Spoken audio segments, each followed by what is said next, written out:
नमस्कार, मैं जनमुक्ता श्री ओम गौतम। बड़ी खबर आ रही है। चीफ जुडिशियल मजिस्ट्रेट यानी कि मुख्य दंडाधिकारी की अदालत ने मुनव्वर फारूकी नाम के उस मस्खरे को जो जमानत याचिका लगाई गई थी उसको रद्द करते हुए रिमांड पर भेज दिया है 13 जनवरी तक के लिए, जिसने हिंदू देवी देवताओं का अपमान करने वाली टिप्पणियां की थी और इसको लेकर लोगों से तालियां बजवाई थी। साथ में गृह मंत्री के ऊपर भी टिप्पणियां की थी और उसके बाद में कुछ नाराज लोगों ने इस अपराधी प्रवृत्ति के मस्खरे की पिटाई कर दी और बाद में उस पूरे के पूरे ड्रामे का वीडियो बनाकर पुलिस को सौंप दिया, जिसके बाद पुलिस ने इस मस्खरे को गिरफ्तार कर लिया था।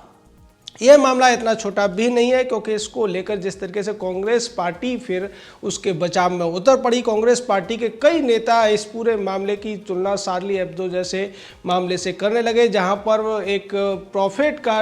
कार्टून बनाने की वजह से एक पत्रिका के मालिकों को, पत्रकारों को मौत के घाट उतार दिया गया था आज से 20 साल पहले। लेकिन उसके बाद जिस तरीके से बाद में उसका पूरा ड्रामा हुआ और इस साल भी उसको लेकर एक टीचर की हत्या कर दी गई और इसको लेकर कांग्रेसी ये कहते हुए नजर आए कि दोनों में क्या अंतर है। एक तरफ भाजपा वाले उसका समर्थन कर रहे थे और यहाँ पर मुनव्वर फारूकी की गिरफ्तारी पर जश्न मना रहे हैं, यानी कि वो इसको फ्रीडम ऑफ एक्सप्रेशन से जोड़ने की कोशिश कर रहे हैं। ये वही कांग्रेसी है जो अगर मज़हब के नाम पर कुछ होता है तो उसके नाम पर रोना पीटना शुरू कर देते हैं। ये कभी भी उस तरीके की घटनाओं की निंदा नहीं कर पाते, लेकिन हमारे हिंदू देवी देवताओं के ऊपर अगर कुछ भी टिप्पणी की जाती है, गाली गलौज की जाती है, उनका अपमान किया जाता है, तो कांग्रेसी इसको फ्रीडम ऑफ एक्सप्रेशन या फ्रीडम ऑफ इक्वलिटी बताने की कोशिश करते हैं। और इसी कड़ी में एक बड़ी खबर यह भी है कि मुनव्वर फारूकी की तरफ से जो वकील खड़ा हुआ था वो वकील भी कांग्रेस का ही एक नेता अंशुमन श्रीवास्तव था। आप समझ सकते हैं कि ये सारे के सारे ड्रामे कहीं ना कहीं कांग्रेस के संरक्षण में ही चला करते हैं। इसके लिए एक बड़ा सबूत मैं आपको देता हूं। जब 90 के दशक में राम मंदिर का आंदोलन चल रहा था, उस समय जब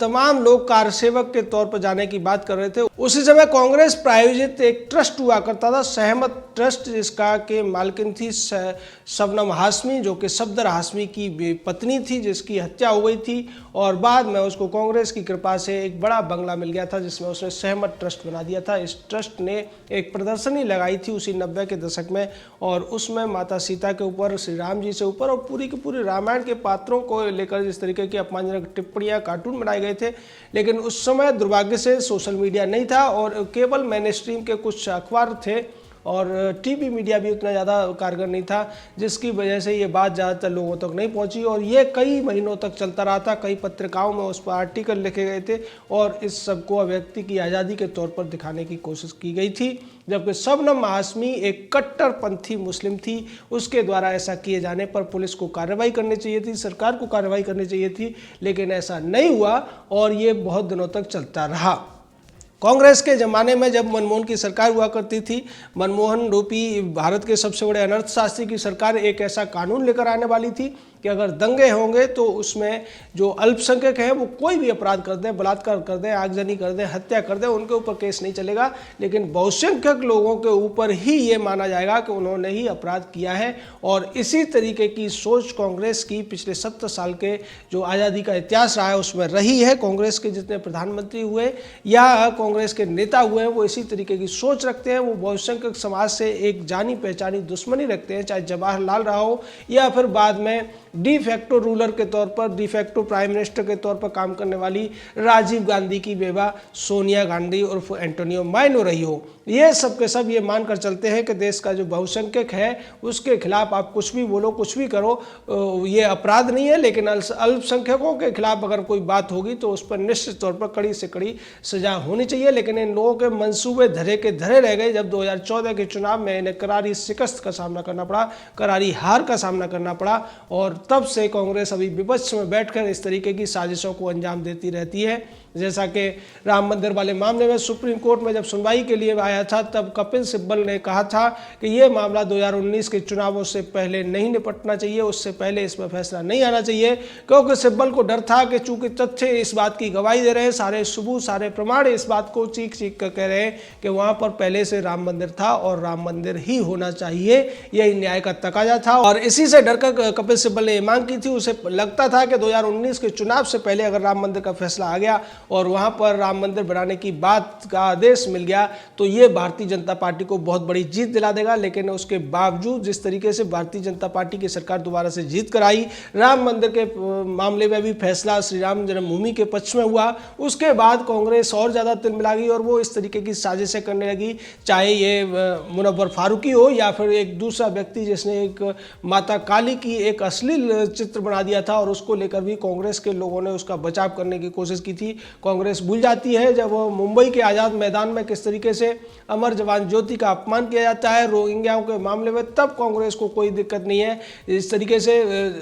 आज़ादी से पहले मोपला विद्रोह के नाम पर हजारों लाखों लोगों को काट दिया गया था केरल में, तब भी कांग्रेस को कोई आपत्ति नहीं थी। लेकिन अगर कोई व्यक्ति हिंदू देवी देवताओं का अपमान करता है और उससे आक्रोशित होकर कुछ लोग उसकी पिटाई कर देते हैं तो कांग्रेस को इसमें शार्ली एब्दो जैसी चीज़ें नजर आने लगती हैं। कांग्रेस दिल्ली दंगों पर कुछ नहीं बोलती है, दिल्ली दंगों के अपराधियों पर कुछ नहीं बोलती है, लेकिन उन्हीं अपराधियों के खिलाफ अगर चार्जशीट दाखिल होती है पुलिस के द्वारा तो इस पर कांग्रेस पार्टी के नेताओं की तरफ से सवाल उठाए जाते हैं। यानी कांग्रेस का जो हाथ है वो कट्टरपंथियों के साथ है, वो तुष्टीकरण करने वालों के साथ है, वो मजहबी कट्टरपंथियों और इस तरीके की अश्लील और घिनौनी हरकतें करने वाले, सामाजिक वैमनस्य बढ़ाने वाले, देश में जो धार्मिक एक संभाव चल रहा है उसके खिलाफ इस तरीके की हरकतें करने वाले, हिंदुओं के देवी देवताओं को अपमानित करने वालों के साथ है। यही कांग्रेस बार बार बताने की कोशिश कर रही है। क्योंकि हमने जिस कांग्रेस नेता का जिक्र किया है वो राहुल गांधी का खासम खास है, प्रियंका वाड्रा का भी खासम खास है, श्रीवत्स नाम है इसका, और ये इस तरीके की टिप्पणी करके ये दिखाने की कोशिश कर रहा है कि कांग्रेस हमेशा ऐसे लोगों के साथ रहेगी। कांग्रेस को इस तरीके की घिनौनी राजनीति करने में मजा आता है, उसको इस तरीके के झूठे और फरेबी जो प्रपंच किए जाते हैं उसके साथ उसको बहुत अच्छा लगता है। ये बात राहुल गांधी भी दिखा चुका है। राहुल गांधी हो या फिर प्रियंका वाड्रा, इनकी जो पिछले अगर देखा जाए 2-3 साल के बयानों को देखा जाए तो ये हमेशा इस तरीके के बयान देते रहे हैं। जब गोधरा का कांड हुआ था, गोधरा के कांड पर भी इस मस्खरे ने एक मजाक बनाने की कोशिश की थी और ये कहने की कोशिश की थी कि मेरे कागजात गोधरा के अग्निकांड में जल गए हैं इसलिए मैं कागज नहीं दिखाऊंगा। यानी यहाँ ये गोधरा में जो जले हुए कार सेवक थे उनका भी मजाक उड़ाने की कोशिश कर रहा था और इसीलिए इसके खिलाफ एफआईआर हुई, जिसमें अब इसे 13 जनवरी तक के लिए रिमांड पर भेज दिया गया है। लेकिन इसके रिमांड पर जाने से कांग्रेस को बहुत दर्द हो रहा है। मुनव्वर राणा हो या मुनव्वर फारूकी, ये बेहद ही संजीदगी के साथ कांग्रेस की भाषा में कहें तो बेहद ही शालीनता के साथ में अपना कट्टरपंथ निभाते चलते हैं और जब भी मौका आता है ये जो बहुसंख्यक समाज है उसके खिलाफ आग उगलने से या उसके खिलाफ इस तरीके की ओछी हरकतें करने से बाज नहीं आते हैं। चाहे जावेद अख्तर हो, चाहे मुनव्वर राणा हो या फिर मुनव्वर राणा के नाम पर ये मस्खरा मुनव्वर फारूकी हो। लेकिन सवाल ये उठता है कि मुनव्वर फारूकी के उस आयोजन में जिसको लेकर रेस्टोरेंट वालों ने ये कहा था कि ये फैमिली प्रोग्राम बताकर हमसे इसमें ये किराए पे लिया गया था, लेकिन बाद में उसमें ये सब ड्रामा हुआ था और उससे रेस्टोरेंट वालों ने भी कहा था कि हम भी इसके ऊपर केस करेंगे। वहाँ जो लोग बैठे थे, जो लोग ताली बजा रहे थे, निश्चित तौर पर वो सब के सब मजहबी कट्टरपंथी नहीं थे। उनमें से बहुत से लिबरल हिंदू भी थे जो अपने देवी देवताओं की हंसी उड़ाई जाने पर, उनके खिलाफ टिप्पणियाँ किए जाने पर हंस रहे थे और ताली बजा रहे थे। ये ज़्यादातर कामपंथी पंथी गैंग यानी कांगी बामी गैंग के लोग होते हैं जो अपने ही हिंदू देवी देवताओं का मजाक जब उड़ता है तो इन्हें आनंद आता है, लेकिन दूसरी तरफ उसका जब जवाब दिया जाता है तो इनको बहुत ज़्यादा मिर्ची लगती है। फिर इन्हें मानवाधिकार याद आने लगते हैं, फिर इन्हें फ्रीडम ऑफ एक्सप्रेशन याद आने लगता है और ये तमाम तरीके की संवैधानिक बातें भी करने लगते हैं। जैसा कि अंशुमन श्रीवास्तव नाम का जो वकील खड़ा हो गया मुनव्वर फारूकी के पक्ष में, उसी तरीके से जैसे कि कपिल सिब्बल ऐसे मामलों में खड़ा हो जाया करता है। और जब एक बार पुरानी बात है कि मकबूल फिदा एहसन नाम का एक चित्रकार हुआ करता था और वो भी हिंदू देवी देवताओं के ऊपर ऐसे ही अश्लील चित्र बनाया करता था। इसको लेकर कांग्रेस के तमाम नेता उसके पक्ष में खड़े रहते थे और ये कहा कहते थे कि ये फ्रीडम ऑफ एक्सप्रेशन है, ये कला है और कला पर सवाल नहीं उठने चाहिए। लेकिन जब लोग उससे ये पूछा करते थे कि क्या वो इसी तरीके के चित्र प्रोफेट या उसके परिवार से संबंधित लोगों को लेकर बना सकता है, तो इसको भी कांग्रेस ये कहा करती थी कि ये कट्टरपंथ की बातें हैं, ये धार्मिक सद्भाव को तोड़ने वाली बातें हैं। यानी एक व्यक्ति जो इस तरीके के चित्र बनाता है वो इनकी नज़र में फ्रीडम ऑफ एक्सप्रेशन का इस्तेमाल कर रहा है, वो कला का इस्तेमाल कर रहा है। और जब उससे एक काउंटर सवाल कर लिया जाता है, काउंटर में ये पूछ लिया जाता है कि क्या वो अपने खुद के मज़हब के बारे में या उसके जो शुरुआती लोग हैं उनके बारे में इस तरीके की चीज़ें कर सकता है, तो इसको वो मज़हब के ऊपर आक्रमण मान लेते हैं।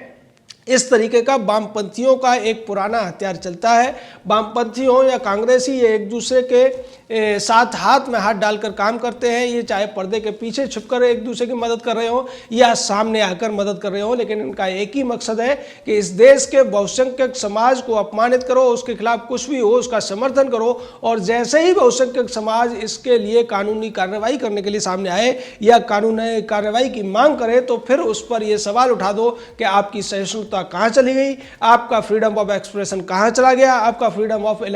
जो इक्वलिटी है वो कहाँ चला गया। और ऐसा ये जो लव जिहाद को लेकर भी उत्तर प्रदेश और मध्य प्रदेश में कानून बन रहे हैं, उस पर भी ये इसी तरीके की बातें करते हुए नजर आ रहे हैं। इसको लेकर ये तमाम चिट्ठियां भी लिखवा रहे हैं और ये कहने की कोशिश कर रहे हैं कि संविधान में जो इक्वलिटी की बात की गई है वो ऐसे कानूनों से या फिर मुनव्वर फारूकी टाइप के जो तथाकथित मस्करे रूपी कलाकार हैं उनके ऊपर कार्रवाई कराने से ये साबित नहीं होता है। यानी कि इनकी नज़र में हर वो चीज़ जो हिंदुओं के खिलाफ है, जो बहुसंख्यक समाज के खिलाफ है, वो जायज़ है, लेकिन अगर वही पलटवार में पूछ लिया जाए तो फिर उनके लिए अपराध हो जाता है। फिर ये मानवाधिकार की बात करने लगते हैं और ये अल्पसंख्यकों के अधिकार की भी बात करने पर लगते हैं। ये कांग्रेस का दोगलापन है जो एक बार फिर से सामने आ गया है। जय हिंद, जय भारत।